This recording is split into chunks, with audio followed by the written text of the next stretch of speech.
May adlaw katawhan sa Dios sa Archdiocese sa Osamis sa ngalan sa atong talahoron nga Arsobispo Archbishop Martin Sarmiento Humuad ug uban sa mga kahugpungan sa mga kaparian sa tibok lokal nga simbahan sa Osamis kini ang inyong amigong higala Father MJ Samonte.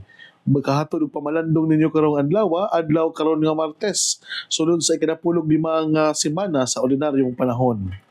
Hulyo 15, 2025. Ang ebanghelyo na atong pagabasahon ug pamalandungan karon atong pagakutloon sa ebanghelyo sumala ni San Mateo.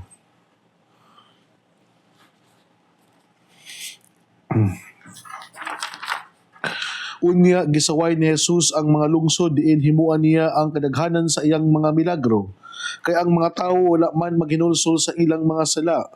Pagkaalaot nimo Corazin, pagkaalaot usab nimo Betsaida.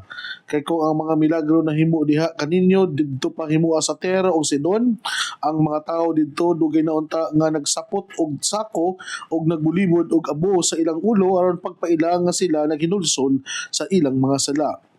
Busa hinumdumi nga sa adlaw sa paghukom, ang Dios mas maluoy pa sa mga Tero o taga Sidon kay kaninyo.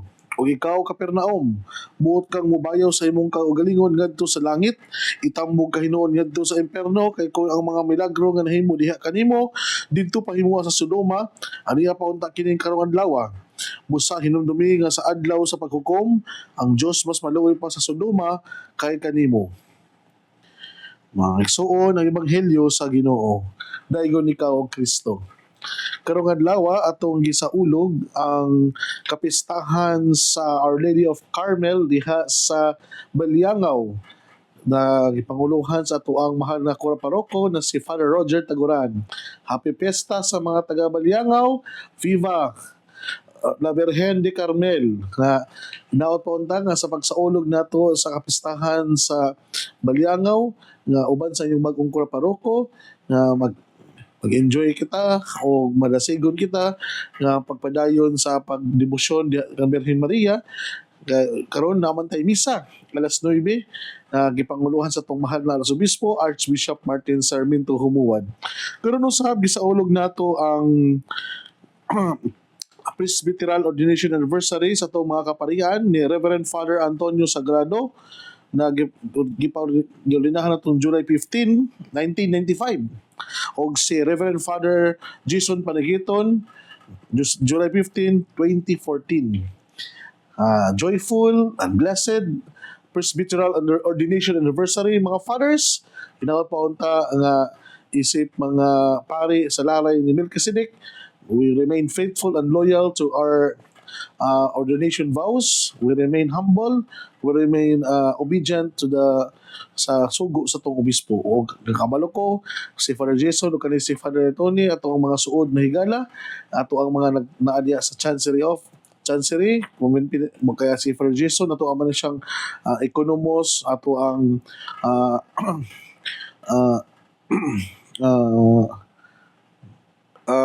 ekonomos, ato ang chancellor o ato ang Kuta Shrine Rector o kaning ato ang si Father Tony Sagrado ato apong nasa tribunal nga maoy mo asikaso sa ato ang mga mga concern diha silang kaminyoon. O salamat kayo sa inyong pagagasa sa simbahan, sa lokal nga simbahan sa Archdiocese sa Osamis. Father Tony and Father Jason, congratulations. Og ugma usab advance happy birthday sa ato ang parish rector dinhi sa Immaculate Conception Cathedral, si Father Lani Serino nga magsaulog sa iyang adlaw nga tawhan. Salamat kayo Father Lani nga ikaw ang amo ang nahimo parish rector nga nahimo kang buhi o madasigon nga ihimplo namo isip mga bagong pari nga atimanon gayud ang mga manghud nga pari. Salamat kayo sa imong nindot kayo nga pagpakita sa imong pagkagasa, no? Gasa sa kauban, gasa sa panakigilay o gasa sa imong gi-look up na mo nga parish rector ni sa katedral. Salamat kayo sa imong pagkaikaw o ipadayon na imong pagka humble o pagka butan nga Parish Rector Father Lani Sereno.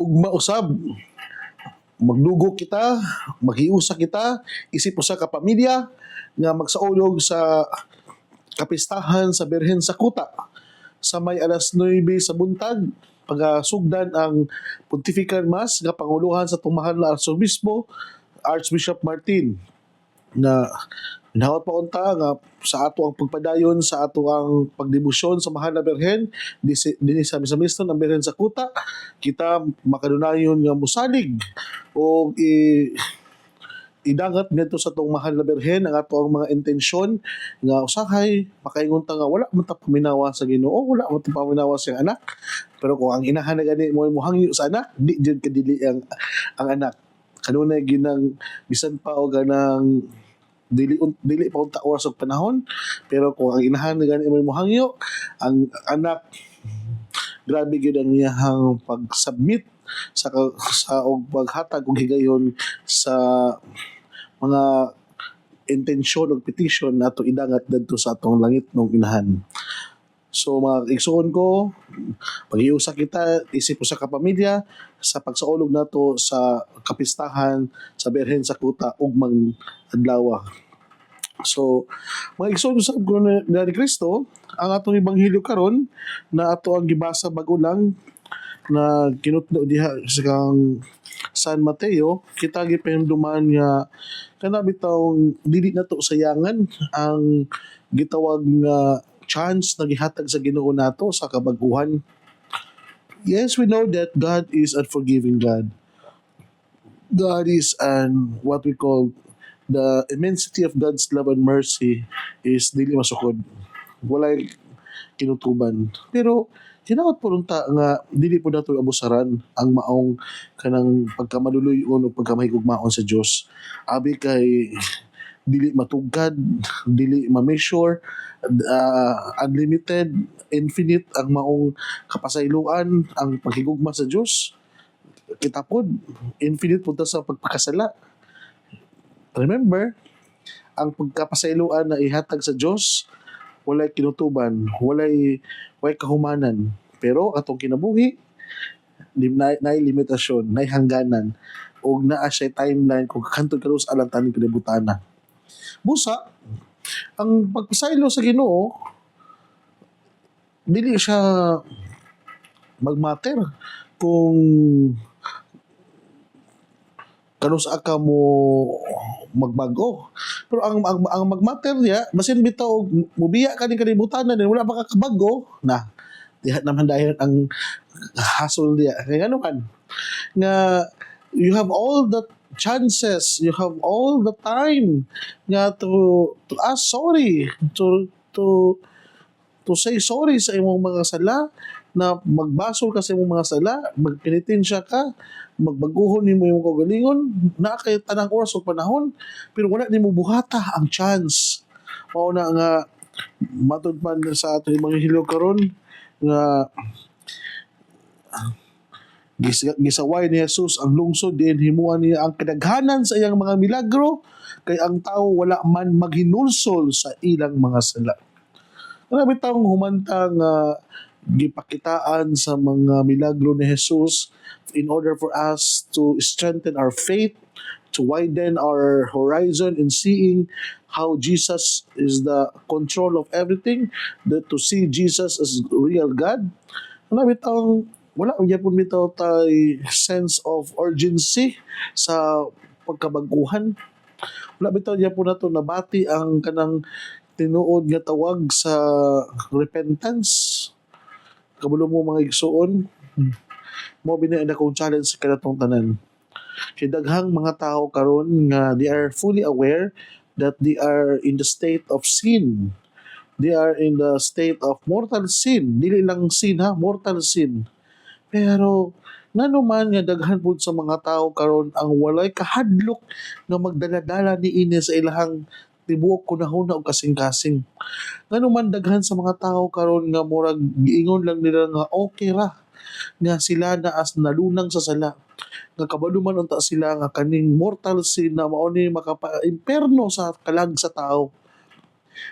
nakalimot ang tawo nga ang iyang soul, ang iyang kaluluwa nga mo'y moatubang sa paghukom nga walay katapusan, either to experience the eternal reward in heaven or the eternal condemnation in hell. Hinaut pa unta na kitang tanan isip mga binuhat sa Dios, isip mga sumusunod ni Kristo, nga dili nato palagpason ang mga oras o panahon nga kita gitaghaan pag chance sa kabaguhan. So mao na ang unang punto mga igsoon, grab the opportunity while there is still time, while there is still enough time to repent. Kay kung maulahin na ang tanan, mga na punta nga na pud sa ulahi ang pagmasol, which is wala na, sayang ba ang opportunity na gihatag sa Dios nato. Dayon, ikaduha na punto nga ako nakita nila mga igsoon nga bitawng ang mga tao bitawng ilang gisayangan ang opportunity nga si Jesus nga nakipag-uban kanila, dayon gipakitaan sila og mga milagro. Nganuman nga kato nga opportunity wala man nila giila nga kini unta mao na nagpaila nga kami gimahal sa Ginoo.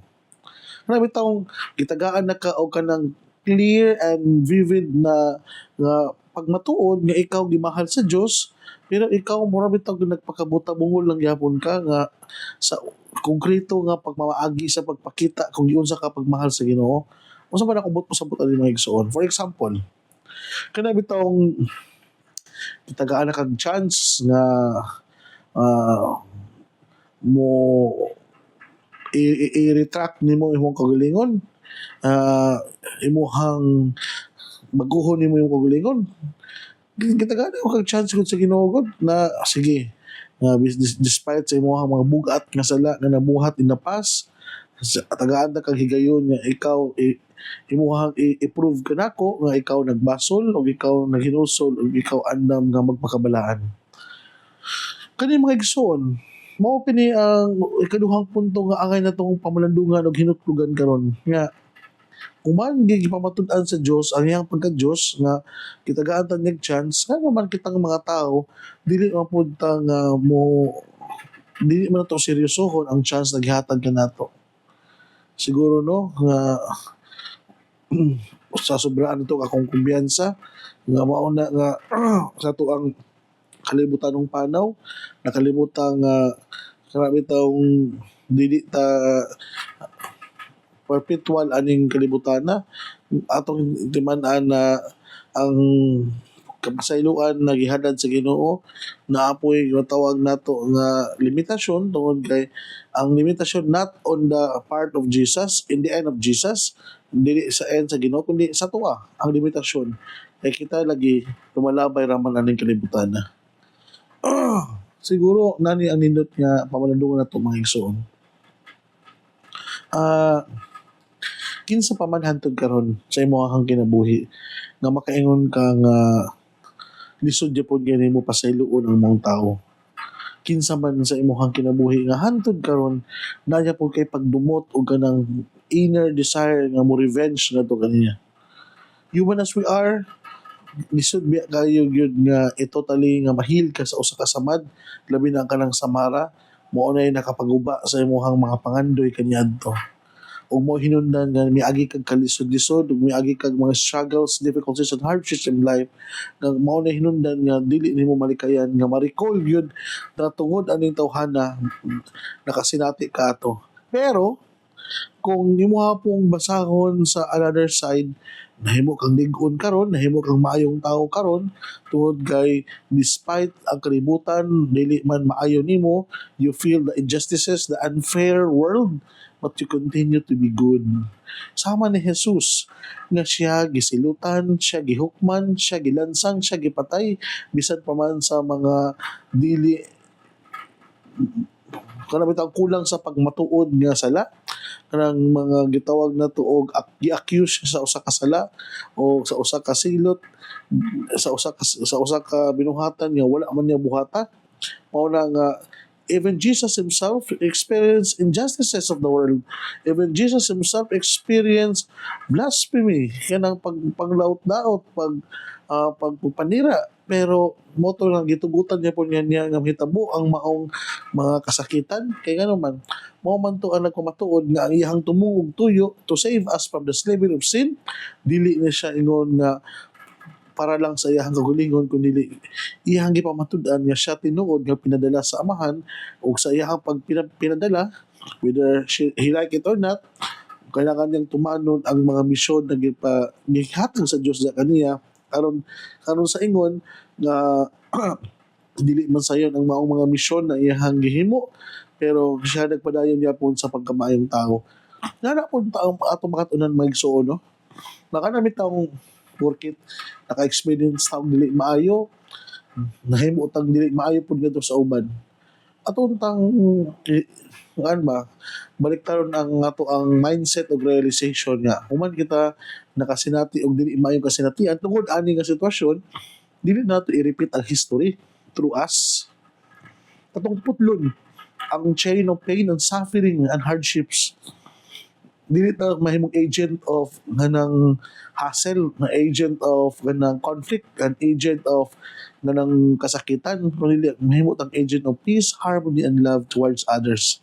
Kaya kung ginana magod ang mindset sa matag usa nga wala tay revengeful heart o wala tay revengeful mind, nga dili ta ingon nga magtinguha unsaon pagbalos ang kasakitan para pud masakitan ang uban, makayon bitang nga nindot kayo puy-an ang maong kalibutan. Hinaot pa unta ang mga igsoon ni Kristo, ato ang diman-an nga dili ta mahimong madlungtanon ngadto sa uban, dili ta mahimong bitong revengeful. We plant hatred and anger in our hearts. Kay naon ta diya ang kanunay nga pagpasaylo o pagkabag-uhan sa kaugalingon. Kay every time manggon nga we experience forgiveness to others, we experience what we call acceptance and love to others, dili man sila ang nakabenepisyo, kita man mismo ang naka-attain of peace of mind and peace of heart o nahimong harmonious ato ang maging pagrelasyon sa uban, dili fake, dili tigpakaroon ingnon, kundi dili genuine and legit o kanang authentic. Mao na nga mo na ang gusto sa Ginoo God nga ato ang pagkamaayong tao bitaw dili bitaw ingon na murag gifabricate lang nato for the sake to please others, kundi ang atong pagkamaayong tao hinukad mismo sa pure intention sa tunguna-huna og kasing-kasing. Inana unta mga igsoon nga makatabang kini nga sama sa giingon nga mukhang usa ka lugar nga naay mga andam nga magbago o maghinulsol, kita pretty sure luwason yung tao sa Ginoo sa kalautan o sa paghukom dito sa imperno. So kana lang siguro mga igsoon, no, nga atong pamalandungan sa karong adlaw. Karon sa gisaulog usab nato ang kapistahan ni Saint Bonaventure as Bishop and Doctor of the Church. Saint Bonaventure during the time of 1274, OFM, Minister and General for 17 years, Cardinal Bishop of Albano, authored biblical commentaries and many ascetical and spiritual treatises, especially Journey of the Soul into God, known as the Seraphic Doctor. So, sayang kita nga kani si Saint Bonaventure na dako kayo og naambag sa simbahan in terms of iyang mga biblical commentaries. Mao na nga kani ato mga Doctor of the Church, dako kani sila katabang mga igsoon, no, nga unsa ang bitaw nato pagpalawom o pagsabot ng ato ang mga kanang gitawag ato ang Biblia, nga dili bitaw ta magpataka lag interpret according sa ato ang personal and subjective point of view, kundi we interpret the Bible according sa unsay mga commentaries, unsay context ug unsa pud ang iyang sits in or situation of the sa maong panghitabo that time. Ang atong interpretation binase gayud sa maong takna, sa maong oras. Wala ta nag-interpret o naghatag og mga reflection, binase lang sa itong mga personal lamang kayo nga panglantaw nga usahay dili na pod na mao ngano inana o sa ibot pasabot aning mga puntuha. So inaot po unta nga mga igsoon ko na ni Kristo, labi na sa doang mga avid listener diha sa Mercury Catadman branch. Congratulations sa inyong daghan kayo ng mga kliyente nga mamalitay diha o sa tanan natong makaigsuonan diha sa Mars MC. Salamat kayo Ate Melky o si Ma'am Krishna o si Dr. Jane Orbistondo sa inyong paghatag og higayon nga bisan pa sa akong simple celebration sa akong birthday, nagpadala gyud mo og kanang pagkaon dinhi sa katedral. Daghan kayong salamat nagipabati niyo nako na ako nahimo na yung legal o formal nga membro na diha sa Mars MC Hospital kay inyo na makatagaan po usab ID, no? Dahil sa ato ang mga kaigsuonan usab na nag-ubad kanato diha sa pagpagalagad sa pagbisita sa mga masakiton, Kuya Tero, Kuya Lando, ato ang mga lay minister ug sa ato ang mga lay Carmelites. Salamat kayo nga nahimo mo na kong kaabag o kauban o nahimo mo nga mas papasayo nato atong pagbisita sa atong mga masakiton diya sa Mars MC. Salamat kayo sa inyong madasigon ug mainiton nga pagpangalagad diha sa atong ospital sa Mars MC. O sa tanan nato mga security guard, salamat kayo no nga kamo gyud nagpahiluna kanako every time nga moabot ko, natagaan nyo gunyo o kanang luna o espasyo na asa ko makapark para dili ko mahasol o dili ko malate sa ko ang misa o sa ko ang mga schedule diya sa Mars MC. Sa ato ang mga higala usab nga maintenance nga mo'y maglimpyo sa mga CR, sa mga floor nga para dili mukatag ang mga sakit-sakit o ato ang mga nurses and doctors padayon na inyong pagka mainiton ng pagpangalagad sa tuang mga kaigsunan nga masakiton dili lang diri sa Misamis Occidental labi na usab sa mga tibuok simbahan sa neighboring nato ng mga dioceses diya sa Iligan o Dipolog, Pagadian ug Marawi. Mga igsoon, dili na kukutob ayaw kamong kalimot na ang pulong sa Dios angay gayud nga pamation, pamalandungan ug paningkamutan nga mapuy-an. Bulahan ang tao nga naningkamot magpuyo sa pulong ni Jesus, sama siya sa kahoy nga gitanumdaplin sa sapakan sa andahon dili gayud malaya. Ug timpo sa tingbunga mohatag siya maayong mga bunga.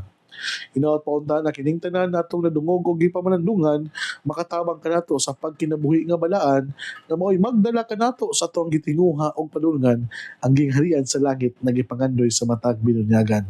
Igsuon og manaw sab uban sa mga sa atong mahal nga birhen na si Santa Maria nga atong gitawag diri sa Misamisnon og birhen sa kuta, ang Dios unta mga panalangin kanimo sa ngalan sa Mahan sa Anak ug sa Espiritu Santo. Amen.